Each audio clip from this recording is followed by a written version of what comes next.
Assalamualaikum warahmatullahi wabarakatuh. Di sini saya Katribowo akan menjelaskan dan atau menjawab soal nomor 6 dari UAS Metopen, metode penelitian kuantitatif.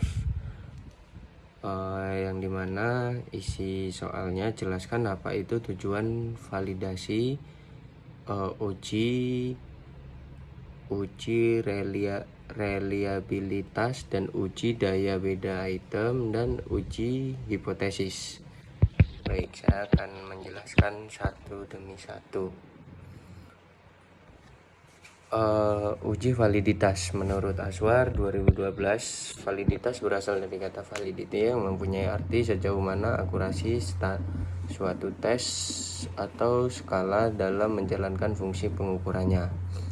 Pengukuran dikatakan mempunyai validitas yang tinggi apabila menghasilkan data yang secara akurat memberikan gambaran mengenai variabel yang diukur sesuai dengan tujuan pengukuran yang ditentukan. Uji validitas digunakan adalah validitas isi. Menurut Aswar 2012, uji validitas isi merupakan validitas yang dilakukan melalui pengujian terhadap kelayakan item relevalisasi.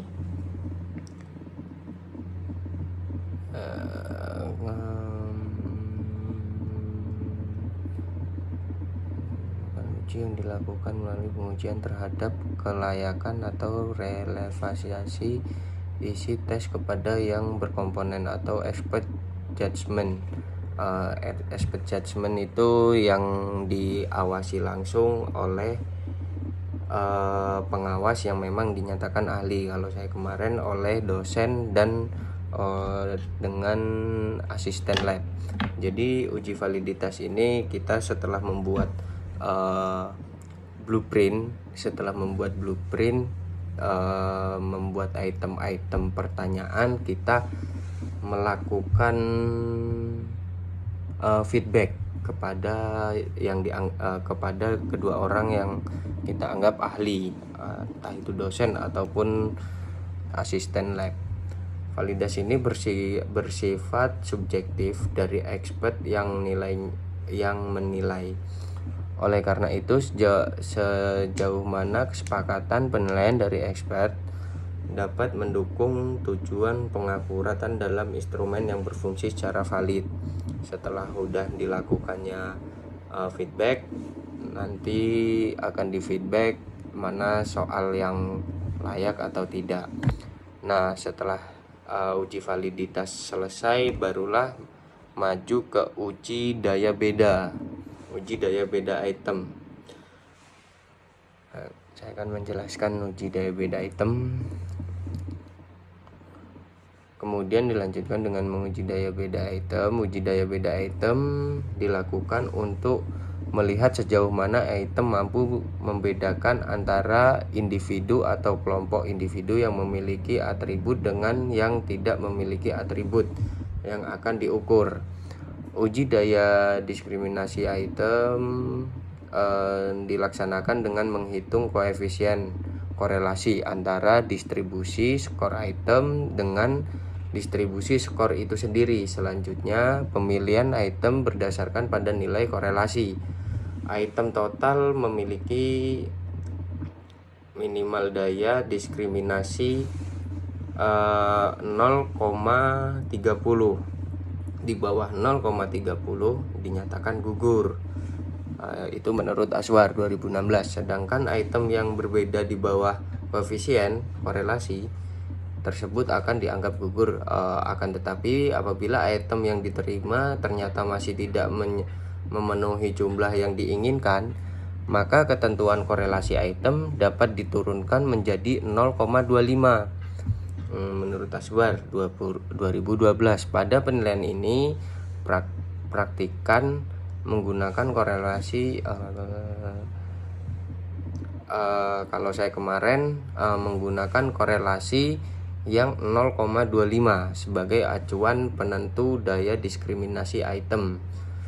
Selanjutnya, item di uji daya beda menggunakan SPSS, dimana menggunakan SPSS itu setelah pengkodingan muncullah nanti koreksi item total correlation. Di situ nanti timbul angka-angka hasil yang sekiranya memenuhi syarat, yang tidak memenuhi syarat akan dianggap gugur. Nah, saya kemarin memakai yang di bawah 0,25. Jadi kalau di pas 0,25 itu masih dianggap gugur. Naik di 0,25 itu dianggap soalnya valid. Dianggap soalnya uji daya bebas. Nah, penguji daya bebas ini dilakukan 2 kali. Setelah dilakukan uji daya bebas yang pertama, setelah itu item yang gugur dihapus dari SPSS. Setelah item gugur dihapus, barulah muncul tinggal berapa item tersisa. Nah, setelah berapa item tersisa ini barulah diuji reliabilitas. Uji reliabilitas sendiri. Nah, barulah diuji reliabilitas.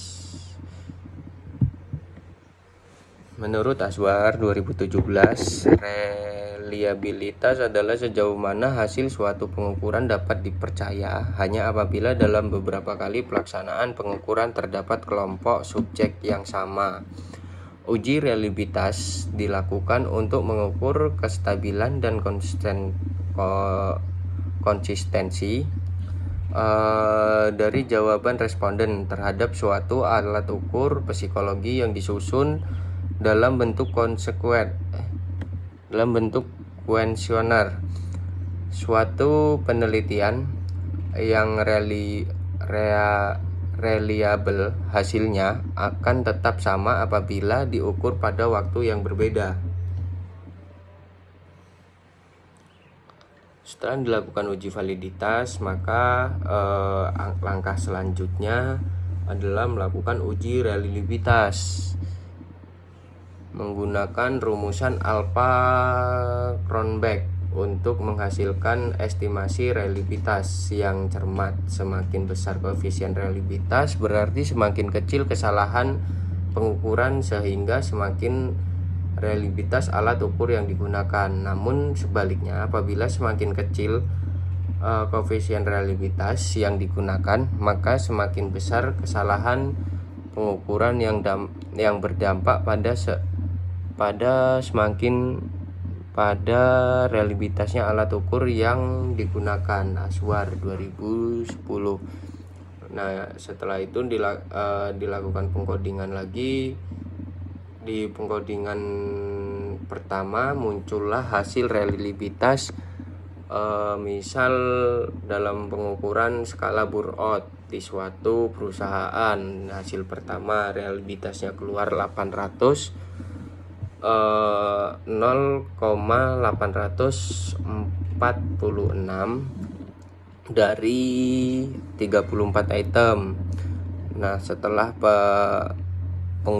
uji daya yang kedua, keluar lagi uji reliabilitasnya 0,85 dari 25 item setelah 9 item gugur.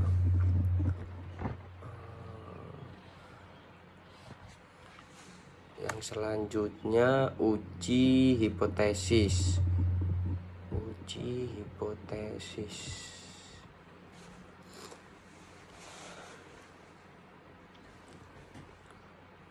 Uji hipotesis merupakan asumsi atau dugaan mengenai suatu hal yang dibuat untuk menjelaskan hal tersebut dan dituntut untuk melakukan pengecekan.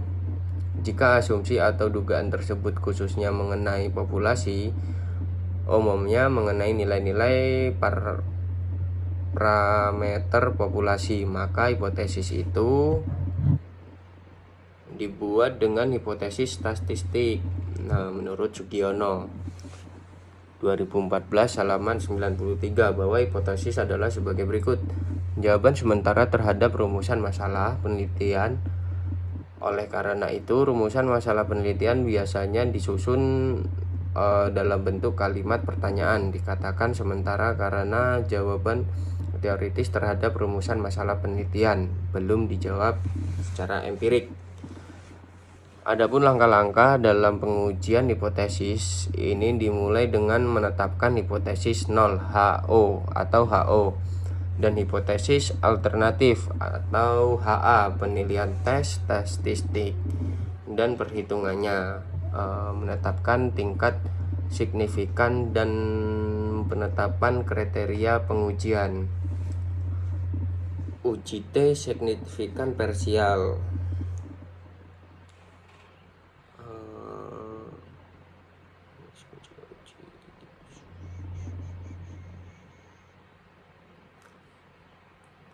Baik, cuman itu yang bisa saya sampaikan. Kurang lebihnya saya mohonkan maaf. Terima kasih. Assalamualaikum warahmatullahi wabarakatuh.